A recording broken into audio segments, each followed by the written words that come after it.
Em uma época marcada por opressões e batalhas, Israel era constantemente subjugado pelos filisteus, uma nação poderosa e hostil. Os israelitas clamavam por libertação, e Deus decidiu responder, enviando um salvador de força incomum. Esse salvador seria Sansão, cuja vida seria tanto uma história de grandes conquistas, quanto de fraquezas humanas e aprendizado espiritual.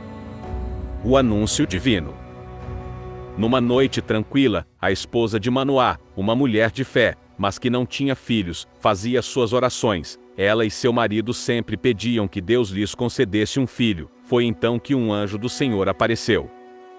Mulher, o Senhor ouviu suas orações. Você terá um filho, e ele será consagrado a Deus desde o nascimento. Ele será um nazireu, o que significa que não deverá cortar o cabelo, nem beber vinho, ou tocar em coisa impura, e ele começará a libertar Israel das mãos dos filisteus.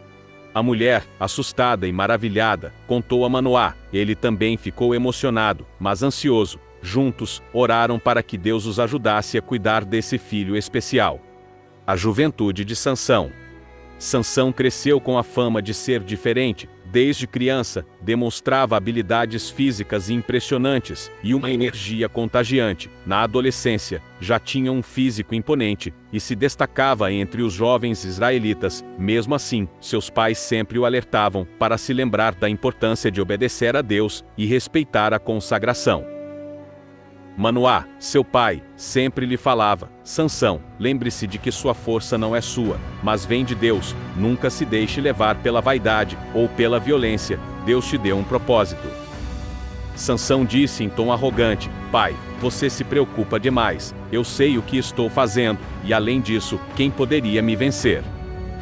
O jovem Sansão, por mais que respeitasse seu pai, demonstrava uma tendência a se deixar levar pela autoconfiança. Sua vida começou a se complicar quando decidiu visitar Tina, uma cidade filisteia. A paixão e o leão. Durante uma de suas visitas a Tina, Sansão viu uma jovem filisteia que chamou sua atenção. Ele voltou para casa decidido a se casar com ela, mesmo sabendo que isso contrariava os desejos de seus pais. Seu pai o questionou: Sansão, por que uma filisteia? O Senhor nos ordenou a não nos misturarmos com eles. Respondeu Sansão: ela me agradou, é com ela que quero me casar. Quem sabe Deus não usa isso para ajudar Israel.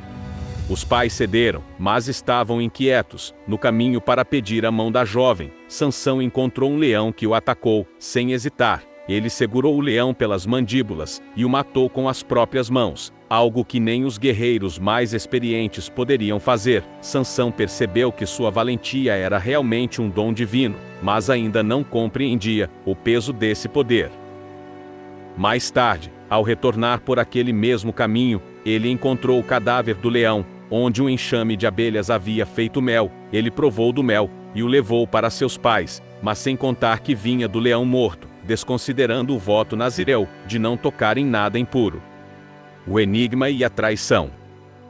Durante a festa de casamento, que durou 7 dias, Sansão lançou um enigma aos convidados filisteus. Desafiando-os, disse Sansão: vou lhes propor um enigma. Se vocês resolverem, darei 30 mudas de roupa. Se não resolverem, vocês me darão as 30. O enigma é: do que come saiu comida, e do forte saiu doçura. Os filisteus tentaram, mas não conseguiam resolver. Frustrados e com medo de perderem a aposta, ameaçaram a esposa de Sansão: se você não nos disser a resposta, vamos destruir sua casa e sua família. Pressionada e com medo, ela implorou a Sansão que revelasse o segredo. Cansado de sua insistência, ele finalmente contou. No último dia, os filisteus resolveram o enigma, e Sansão, percebendo a traição, ficou furioso. Se não tivessem pressionado minha esposa, jamais saberiam, disse Sansão. Cheio de ira, ele desceu até Asquelon, uma cidade filisteia, matou 30 homens e entregou as vestes aos vencedores. Mas, amargurado, voltou para casa sem sua esposa, que foi entregue a outro homem. A fúria de Sansão.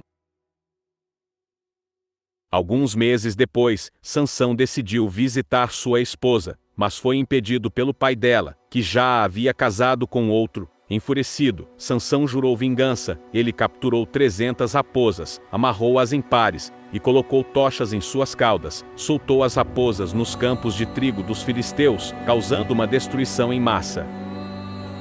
Os filisteus, em represália, atacaram a vila onde Sansão vivia, ameaçando seu povo. Diziam os israelitas: Sansão, por causa de suas ações, eles estão nos atacando, precisamos entregá-lo aos filisteus, ou seremos destruídos. Sansão permitiu que o entregassem, mas quando os filisteus se aproximaram, ele quebrou suas amarras, e, usando uma mandíbula de jumento que encontrou no chão, derrotou 1000 soldados filisteus. Esse feito o tornou uma lenda entre os israelitas, mas também aumentou o ódio dos filisteus contra ele. Dalila e a queda de Sansão. Anos se passaram, e Sansão continuou a desafiar os filisteus, que já consideravam-no seu maior inimigo. Foi então que ele conheceu Dalila, uma mulher que capturou seu coração e o encantou. Os líderes filisteus, sabendo do romance, ofereceram-lhe uma grande quantia em prata para descobrir o segredo de sua força.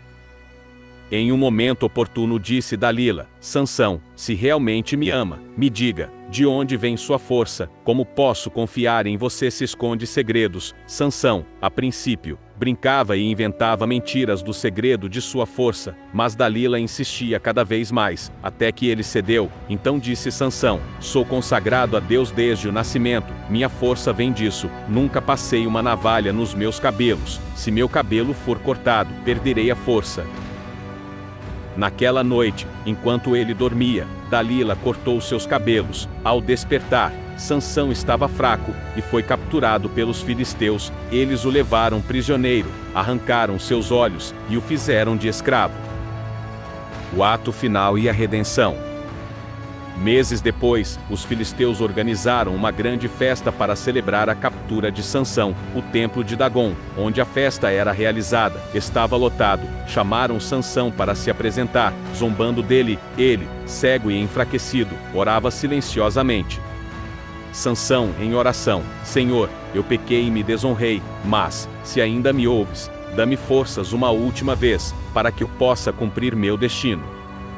Guiado por um jovem servo até as colunas centrais do templo, Sansão colocou as mãos nas colunas, invocando toda a força que Deus lhe deu. Com um último esforço, ele empurrou as colunas com toda a sua força. O templo desabou, e Sansão morreu junto aos filisteus.